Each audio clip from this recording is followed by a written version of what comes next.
It's very normal, and honestly, I think if anything, it has been a source of inspiration and pride. He never fails to fight. He fights for progress, he fights for liberty, for justice, and for equality. If they did, sorry.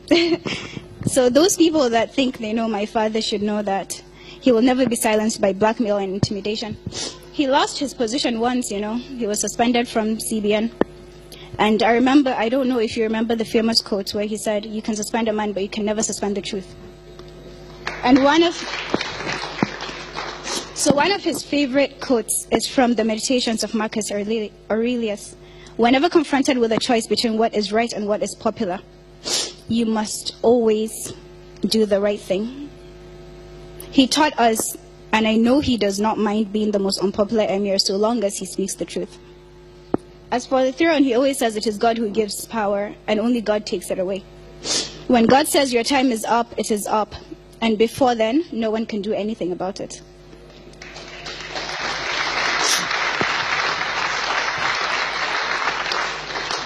I'm sure my dad would love to remain an emir for the rest of his life. After all, it was all he wanted to be. But I know he will not at all cost. I remember my first year at the African Leadership Academy, he got an award. He was given the Man of Integrity. And to me, that was when integrity started having a meaning. It's doing the right thing no matter the consequences. So I know that if my father has to choose between the throne and his conscience, he will happily give up the throne.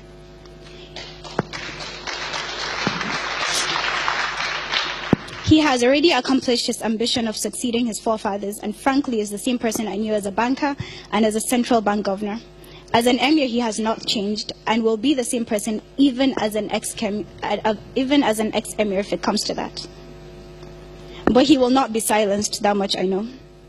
And we as a family are all behind him, and whether or not he is in the arena, this is our battle to fight, and we are determined to win. Not just his immediate family, I mean all of us. I stand here as a human because every human must stand up and fight the atrocities we are facing.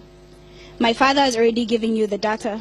The facts are there. So how is it okay for us to be comfortable knowing the situation of most of us? Are we delusional or just silent? Sure, we can all do what we can to help organizations and movements like BBOG, which are doing amazing work fighting for human rights, but our leaders who are supposedly responsible for us, what are they doing? Our policy, everything that's supposed to protect us, how come it's just destroying us? Now, this might just spark another controversy, and I'm sure it could easily be interpreted, but I truly do wonder how we can keep fighting Boko Haram when we truly are making our homes, the homes of the average northern Nigerian, almost as unbearable as those of the victims. We deprive them of education, we marry them off early, we don't protect them. This is not even on a society level. I mean, even at home, family, the husbands, in fact, the fathers that should protect our women don't always. They have kids young, they get exposed to diseases, they get divorced, they're left on streets because husbands don't want them anymore, and fathers already got rid of them. I can't tell you the people that come to my father every day, like in the council, just looking for help. There are women on the streets all the time. There are children that their parents can't take care of. They have kids, and I remember we all got offended when Mrs. Patience called us the Almajiris of the North. But to be honest, if we stop and think about it, I mean, isn't that what we really are? We have children and we send them off to streets. We don't give them food. We don't give them education. We just leave them there. So whenever people talk about the North, whenever we criticize the North, we get attacked. And then they say we have forgotten history. Okay, sure, we do have great history. But are we always going to live in the glory of our past? Or are we going to start having ambitions for our future? Maybe this is, again, the new mother in me, but I think of my daughter and I want her to be better than me. And I think that as a country, we want the next generations to be better than us. But it's so sad and it's so unfortunate that When I think of Nigeria and I want to speak of its glory, I only talk about it in the past because there really isn't much to glorify at the present.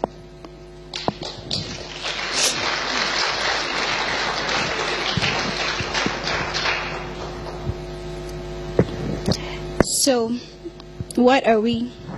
We're the same North that lost girls that we still haven't retrieved 3 years later. The same North that's averaging over 70% in poverty. Worst of all, the same North that doesn't want to do anything about it. We blame our people. They do all this to themselves. But the government and so-called people in charge, people responsible, don't they have obligations? So the girl isn't in school. Everyone is okay with us pointing fingers at the parents for not educating her. But some families truly want to send their girls to school. But there are no schools for poor people. There are no hospitals for poor people. You get lucky, say you escape all that, you got the education, you got married when you wanted, when you were old enough to who you wanted, but then you have problems at your workplace.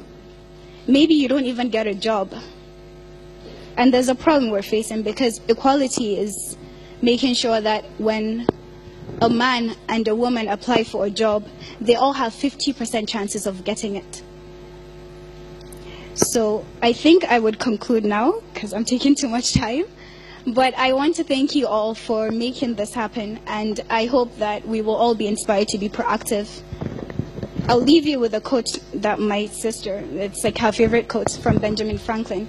It says, "Justice will not be served until those unaffected are as outraged as those that are." Thank you very much.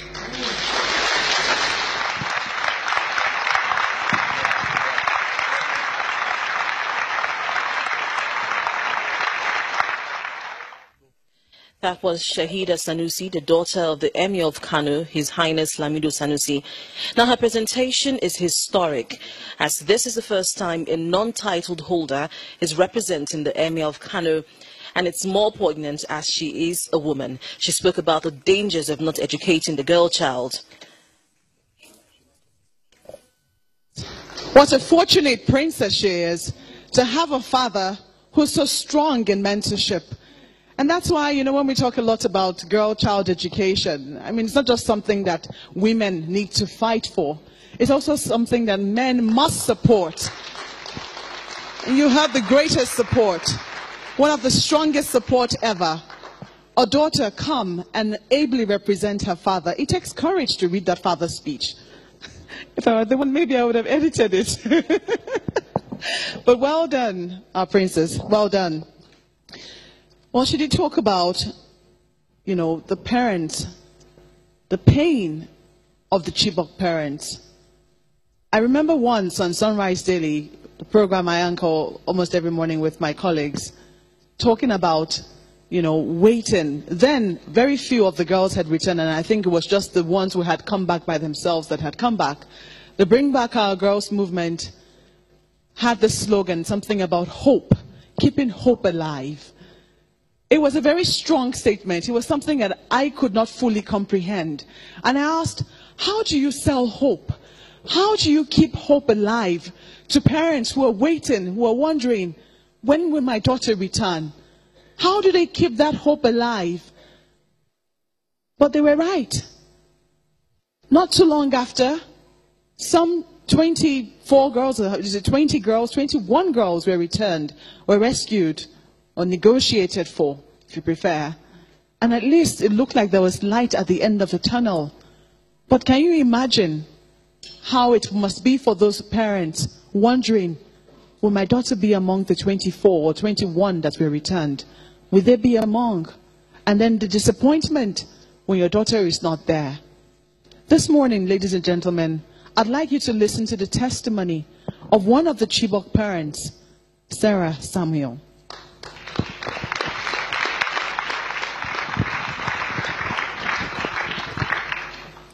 Good afternoon, everyone.